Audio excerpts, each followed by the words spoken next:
ಕುರ್ಚಿ ಕ್ಲೈಮ್ಯಾಕ್ಸ್ ಅಂದ್ರೆ ರಾಜ್ಯದಲ್ಲಿ ಮುಖ್ಯಮಂತ್ರಿ ಪಟ್ಟಕ್ಕೋಸ್ಕರ ಡಿ.ಕೆ. ಶಿವಕುಮಾರ್ ಮತ್ತು ಸಿದ್ದರಾಮಯ್ಯನವರ ನಡುವೆ ನಡೆದಿರುವಂತಹ ಕುರ್ಚಿ ಕಾದಾಟದ ಕ್ಲೈಮ್ಯಾಕ್ಸ್ ಬಂದಿದೆ ಅಂತ ಅನಿಸ್ತಾ ಇದೆ. ಯಾಕೆ ಅಂತಂದ್ರೆ ಕಾಂಗ್ರೆಸ್ ಹೈಕಮಾಂಡ್ ಪುರ್ಸೊತ್ತಾಗಿದೆ, ತುಂಬಾ ಖಾಲಿ ಇದೆ. ಪಂಚರಾಜ್ಯಗಳ ಚುನಾವಣೆ ಮುಗಿದಿದೆ, ಫಲಿತಾಂಶ ಬಂದಿದೆ. ಸೊ ಈಗಾಗಲೇ ಕಾಂಗ್ರೆಸ್ ಪಕ್ಷದ ಏನು ಚುನಾವಣಾ ರಾಜಕೀಯ ಫ್ಲಾಪ್ ಆಗಿದೆ. ಸೊ ಇರುವಂಥ ರಾಜ್ಯಗಳನ್ನು ಉಳಿಸ್ಕೊಳ್ಬೇಕಾಗಿದೆ. ಕರ್ನಾಟಕದಂತಹ ದೊಡ್ಡ ರಾಜ್ಯದಲ್ಲಿ ಇರುವಂಥ ಈ ಬಿಕ್ಕಟ್ಟನ್ನು ಶಮನ ಮಾಡದೇ ಇದ್ದರೆ ನಾಳೆ ಕರ್ನಾಟಕನೂ ತಮ್ಮ ಪಾಲಿಗೆ ಇರಲ್ಲ. ಹೀಗಾಗಿ ಎಚ್ಚೆತ್ತುಕೊಂಡಿರುವಂತಹ ಹೈಕಮಾಂಡ್ ಇವತ್ತು ಮುಖ್ಯಮಂತ್ರಿಗಳನ್ನ ಮತ್ತು ಡಿ.ಕೆ. ಶಿವಕುಮಾರ್ ಉಪಮುಖ್ಯಮಂತ್ರಿಗಳನ್ನ ದೆಹಲಿಗೆ ಕರೆದಿದೆ. ಹಾಗಾದರೆ ಇದು ಕರೆದಿರುವುದು ಕ್ಲೈಮ್ಯಾಕ್ಸ್ಗ ಅಥವಾ ಇನ್ಯಾವುದಕ್ಕ? ಅದಕ್ಕೆ ಸಂಬಂಧಪಟ್ಟಂತ ಒಂದು ಬ್ರೇಕಿಂಗ್ ನ್ಯೂಸ್ ಬರ್ತಾ ಇದೆ, ಬನ್ನಿ ನೋಡೋಣ.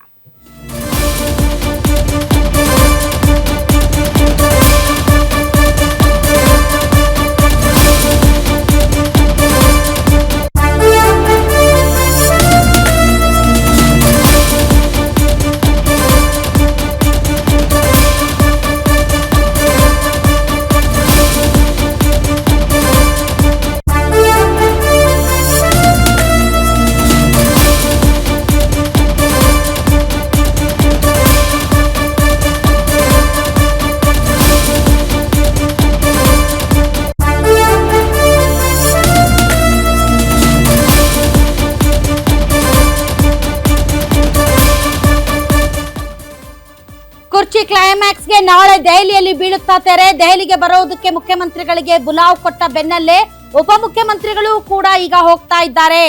ಉಪಮುಖ್ಯಮಂತ್ರಿಗಳು ಬೆಳಗ್ಗೆ ಹೇಳಿದ್ರು ನಮ್ಗಿನ್ನು ಕರೆ ಬಂದಿಲ್ಲ ಅಂತ. ಇದರ ಮಧ್ಯೆ ಅವ್ರಿಗೂ ಕೂಡ ಕರೆ ಬಂದಂಗೆ ಕಾಣ್ತಾ ಇದೆ. ಹೀಗಾಗಿ ಇಬ್ಬರೂ ಕೂಡ ದೆಹಲಿಗೆ ತೆರಳ್ತಾ ಇದ್ದಾರೆ. ಹೈಕಮಾಂಡ್ ನಾಯಕರ ಸಮ್ಮುಖದಲ್ಲಿ ಮುಂದಿನ ನಡೆ ಬಗ್ಗೆ ಸಮಾಲೋಚನೆಯನ್ನ ಮಾಡಲಿದ್ದಾರೆ. ಪ್ರಸ್ತಾಪಿಸಬಹುದಾದ ಎಲ್ಲ ವಿಚಾರಗಳ ಕುರಿತು ಕೂಡ ಅಲ್ಲಿ ಮಾತುಕತೆ ನಡೆಯಲಿದೆ. ಕೆಲಸದವ್ರು ಹೋಗ್ಬೇಕಾಗ್ತದೆ, ಹೋಗ್ತಾ ಇದ್ದೀನಿ. ಕೆಲಸದವ್ರು ಹೋಗ್ಬೇಕಾಗ್ತದೆ, ಹೋಗ್ತಾ ಇದ್ದೀನಿ. ಕೆಲಸದವ್ರು ಹೋಗ್ಬೇಕಾಗ್ತದೆ, ಹೋಗ್ತಾ ಇದ್ದೀನಿ. ಕೆಲಸದವ್ರು ಹೋಗ್ಬೇಕಾಗ್ತದೆ, ಹೋಗ್ತಾ ಇದ್ದೀನಿ.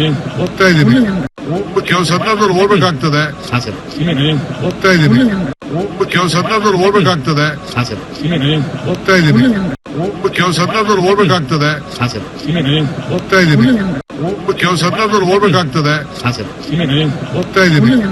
ಕೆಲಸದವ್ರು ಹೋಗ್ಬೇಕಾಗ್ತದೆ, ಹೋಗ್ತಾ ಇದ್ದೀನಿ. ಕೆಲಸದವ್ರು ಹೋಗ್ಬೇಕಾಗ್ತದೆ, ಹೋಗ್ತಾ ಇದ್ದೀನಿ. ಕೆಲಸದವ್ರು ಹೋಗ್ಬೇಕಾಗ್ತದೆ, ಹೋಗ್ತಾ ಇದ್ದೀನಿ. ಕೆಲಸದವ್ರು ಹೋಗ್ಬೇಕಾಗ್ತದೆ. ಎಸ್, ರಾಜ್ಯದ ರಾಜಕೀಯ ಬೆಳವಣಿಗೆಗಳ ಬಗ್ಗೆ ವರಿಷ್ಠರ ಜೊತೆ ಚರ್ಚೆ ಮಾಡುವಂತಹ ಸಾಧ್ಯತೆ ಇದೆ. ಸಂಪುಟ ಪುನಾರಚನೆಯ ಬಗ್ಗೆ ಎಲ್ಲರೂ ಕೂಡ ಕಾದುಕೊಳ್ತಿದ್ದಾರೆ. 3 ವರ್ಷ ಆಗಕ್ಕೆ ಬಂತು.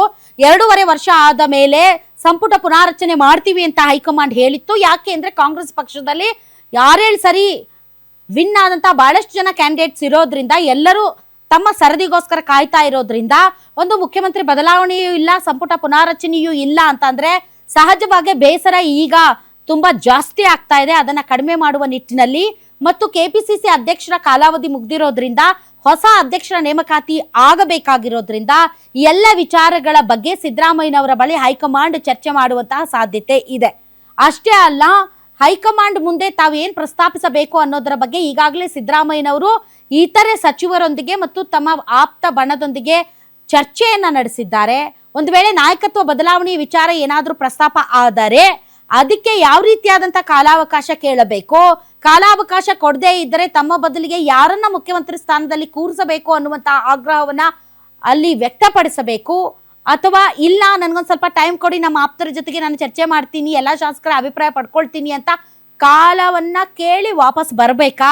ಇದೆಲ್ಲದರ ಬಗ್ಗೆಯೂ ಕೂಡ ಈಗ ಮುಖ್ಯಮಂತ್ರಿಗಳು ತಲೆ ಕೆಡಿಸಿಕೊಂಡಿದ್ದಾರೆ.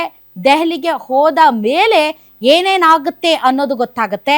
ಬಟ್ ಇಲ್ಲಿರುವಂತಹ ತುಂಬಾ ಇಂಪಾರ್ಟೆಂಟ್ ಪಾಯಿಂಟ್ ಏನು ಅಂತಂದ್ರೆ, ಬೆಳಿಗ್ಗೆ ಕೇವಲ ಸಿದ್ದರಾಮಯ್ಯನವರಿಗೆ ಮಾತ್ರ ಆಹ್ವಾನ ಬಂದಿದೆ ದೆಹಲಿಗೆ ಅಥವಾ ಕರೆದಿದ್ದಾರೆ ಅನ್ನುವಂಥ ಸುದ್ದಿ ಓಡಾಡ್ತಾ ಇತ್ತು. ಆದ್ರೆ ಈಗ ಡಿ.ಕೆ. ಶಿವಕುಮಾರ್ ಅವರು ಕೂಡ ದೆಹಲಿಗೆ ಹೊರಟಿರೋದ್ರಿಂದ ಅಲ್ಲಿ ಏನೋ ಒಂದು ಮಹತ್ತರವಾದಂತಹ ಬೆಳವಣಿಗೆಗಳಾಗುವಂತಹ ಸಾಧ್ಯತೆ ಇದೆಯಾ ಅನ್ನೋದೇ ಈಗಿರುವಂತಹ ಅತ್ಯಂತ ದೊಡ್ಡ ಕುತೂಹಲ. ಬನ್ನಿ, ಈ ಕುರಿತಂತೆ ಹೆಚ್ಚಿನ ಡೀಟೇಲ್ಸ್ ಕೊಡ್ತಾರೆ ನಮ್ಮ ಸೀನಿಯರ್ ಕಲೀಗ್ ವೀರೇಶ್ ದಾನಿ. ವೀರೇಶ್, ಇಬ್ರು ಹೋಗ್ತಾ ಇರೋದು ಪಕ್ಕನಾ? ಹೌದು ರಾಧಾ, ಈಗಾಗಲೇ ಹೈಕಮಾಂಡ್ ನಾಯಕರುಗಳು ಸಿಎಂ ಸಿದ್ದರಾಮಯ್ಯನವರಿಗೆ ನಿನ್ನೆ ಸಂಜೆ ಕಾಲ್ ಅನ್ನ ಮಾಡಿ ದೆಹಲಿಗೆ ಬರುವಂತೆ ಸೂಚನೆಯನ್ನ ಕೊಟ್ಟಿದ್ರು. ಸಿಎಂ ಸಿದ್ದರಾಮಯ್ಯನವರು ಸಹ ಇದನ್ನ ಖಚಿತಪಡಿಸಿರುವಂತದ್ದು. ಸಿಎಂ ಸಿದ್ದರಾಮಯ್ಯನವರು ಸಹ ಇವತ್ತು ಸಂಜೆ 7 ಗಂಟೆಗೆ ವಿಶೇಷ ವಿಮಾನದ ಮೂಲಕ ದೆಹಲಿಗೆ ಪ್ರಯಾಣವನ್ನ ಮಾಡ್ತಾ ಇರುವಂತದ್ದು. ನಾಳೆ ಬೆಳಗ್ಗೆ ಎಐಸಿಸಿ ಅಧ್ಯಕ್ಷ ಮಲ್ಲಿಕಾರ್ಜುನ್ ಖರ್ಗೆ, ಕಾಂಗ್ರೆಸ್ ವರಿಷ್ಠ ರಾಹುಲ್ ಗಾಂಧಿ ಮತ್ತು ಎಐಸಿಸಿ ಕಾರ್ಯದರ್ಶಿಯಾಗಿರ್ತಕ್ಕಂಥ ವೇಣುಗೋಪಾಲ್ ಅವರನ್ನ ಭೇಟಿಯಾಗಿ ಚರ್ಚೆಯನ್ನ ಮಾಡ್ತಾ ಇರುವಂತದ್ದು. ನಿನ್ನೆ ರಾತ್ರಿ ಮತ್ತು ಇವತ್ತು ಬೆಳಗಿನವರೆಗೂ ಸಹ ಕೆಪಿಸಿಸಿ ಅಧ್ಯಕ್ಷ ಮತ್ತು ಸಿಎಂ ಡಿಕೆ ಶಿವಕುಮಾರ್ ಅವರು ನನಗೆ ಹೈಕಮಾಂಡ್ ನಾಯಕರಿಂದ ಯಾವುದೇ ರೀತಿಯಾದಂತಹ ಕರೆ ಬಂದಿಲ್ಲ, ಕರೆ ಬಂದ್ರೆ ನಾನು ಖಂಡಿತವಾಗಿ ಹೋಗ್ತೀನಿ ಅಂತ ಹೇಳಿದ್ರು. ಅದರ ಜೊತೆಗೂ ಸಹ ಅವರು ದೆಹಲಿಗೆ ಹೋಗ್ಲಿಕ್ಕೆ ಎಲ್ಲ ರೀತಿಯಾದಂತಹ ಸಿದ್ಧತೆಗಳನ್ನ ಮಾಡ್ಕೋತಾ ಇದ್ರು. ಆದ್ರೆ ಇದೀಗ ಅಂದ್ರೆ ಕೆಲ ನಿಮಿಷಗಳ ಹಿಂದೆ ಅಷ್ಟೇ ಬೆಂಗಳೂರಿನ ಹೊರವಲಯದಲ್ಲಿ ನಡೀತಿರ್ತಕ್ಕಂಥ SIR ಪ್ರಕ್ರಿಯೆ ವಿಚಾರಕ್ಕೆ ಸಂಬಂಧಿಸಿದಂತೆ ಕಾರ್ಯಾಗಾರ ಏನ್ ನಡೀತಾ ಇದೆ, ಆ ಕಾರ್ಯಾಗಾರದಲ್ಲಿ ಮಾಧ್ಯಮದವರ ಪ್ರತಿನಿಧಿಗಳ ಮುಂದೆ ಅವರು ಈಗಾಗಲೇ ಸ್ಪಷ್ಟಪಡಿಸಿರುವಂತದ್ದು, ನಾನು ಸಹ ದೆಹಲಿಗೆ ಹೋಗ್ತಾ ಇದ್ದೀನಿ ಅನ್ನೋ ಒಂದು ಸಂದೇಶವನ್ನ ಸ್ಪಷ್ಟಪಡಿಸಿರುವಂತದ್ದು.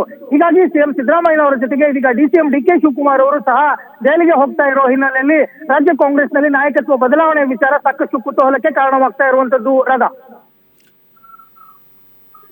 ಓಕೆ, ಥ್ಯಾಂಕ್ ಯು ವೀರೇಶ್ ನಿಮ್ಮ ಈ ಎಲ್ಲ ಮಾಹಿತಿಗಾಗಿ. But I am invited, right, Mr. Venugopal